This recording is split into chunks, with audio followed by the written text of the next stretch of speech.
All right, Netflix, you got Spider-Man, Batman, Winter Soldier. This should be a fun movie, right?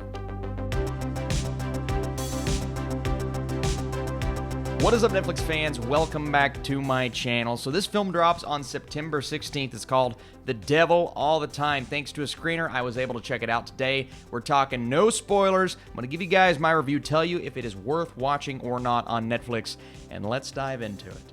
So sinister characters converge around a young man devoted to protecting those he loves in a post-war backwoods town teeming with corruption and brutality. My goodness, this cast. Riley Keough, Haley Bennett, Bill Skarsgård, Tom Holland, Sebastian Stan, Jason Clarke, Robert Pattinson. It's incredible. One of the best and most stacked casts I've seen all year. Austin, did they deliver not only as characters, but on their performances? Yes, they absolutely do. I would say Pattinson almost stole the show, even with not as much screen time as maybe you expect. He was incredible. Skarsgård, man, his performance throughout the opening of the movie gave me goosebumps. Really impressed with Tom Holland. Really impressed. I didn't know if he could pull off the accent.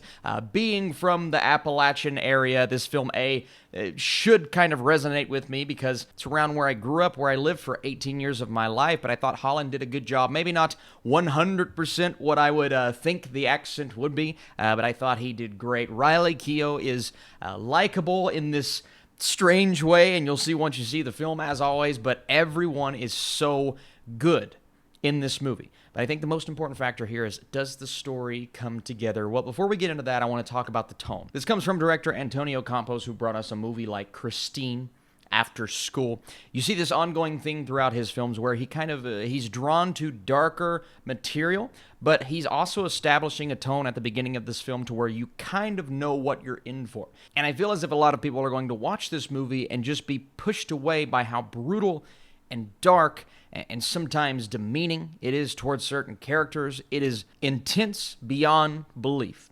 And it chooses a certain way to tell its story that I also think is going to end up being divisive. Narration is key here, and I say this all the time. I don't normally love when a film is built around narration, when it just gives us exposition that maybe we don't need, that maybe is not necessary for us to understand what scene that we're in for. But throughout this film, I actually thought the narration was fantastic. It filled us in on all of the little details that we needed to know. I will say this, there is a bit of a kind of unnecessary backstory for certain characters in certain situations. You get a backstory for everyone here. So you will not see complaints as to little character growth or development through this movie. What I think you will see complaints for, though, is how much there is in this film. I feel like they may have overstuffed it, overcrowded it just a tad bit with so many storylines. You have this converging battle of storylines happening in the third act where you're trying to focus on each individual thing happening and how it all leads into each other. And the way that it came together, I thought, was really good, but I feel as if it may be a bit overcrowded.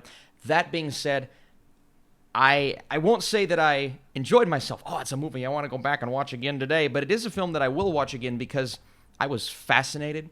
I was mesmerized. I actually really liked the way that the story was told. And even though I do see that overcrowded criticism, and we'll talk about that more here in just a second, I thought it was really well done. The comparison I'm going to make is The Place Beyond the Pines. The story feels real. It feels tonally similar to that movie. Throw in a few things that the Coen brothers have tackled. Obviously, you have the Oh Brother, Where Art Thou comparison because of the location that they're trying to capture, different time period, of course. But you also kind of have No Country for Old Men, those really dark and just brutal moments and scenes with characters that we were starting to grow on and like, oh, we have development there, and then something happens, and it's just unexpected. And that's what I'll say about this movie as a whole. It's very unexpected where it's going, but it's also tackling real problems that you see not only in these places, but we see today everywhere throughout the United States. Just people that are the worst individuals, and then those who are just trying to get through it all and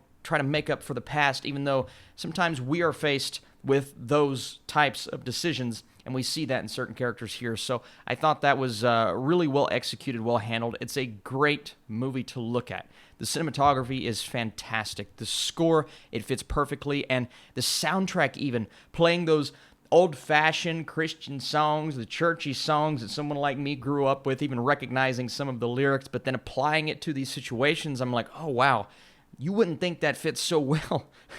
behind this scene that we're witnessing on screen, but you buy it not only because the acting is so good, but because the brutality is showcased so well on screen. And that comes from the cast, yes, but it also comes from the script that is just interwoven, intertwined in such a way that I think will captivate a lot of audiences. Whether it's Pattinson's almost overacting at times, but I thought it fit his character so perfectly because of what he is, this over-exaggerating pastor that fits so perfectly into this church. We look into other kind of wannabe religious individuals. There was a film that came out last year, Them That Follow, and think the snake handling scenes in that movie. You get one here that is just as terrifying, but these characters, they're just constantly and consistently faced with these internal struggles all throughout the movie.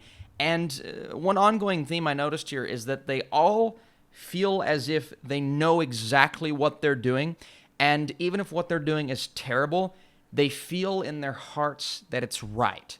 A lot of villainous characters, and that's really what we see in the best villains through cinema, right? If they have that conviction, if they think that what they're doing is right, we see that in so many characters in this movie, almost to the point to where it got, okay, this is a bit too much. I'd like to see some good here.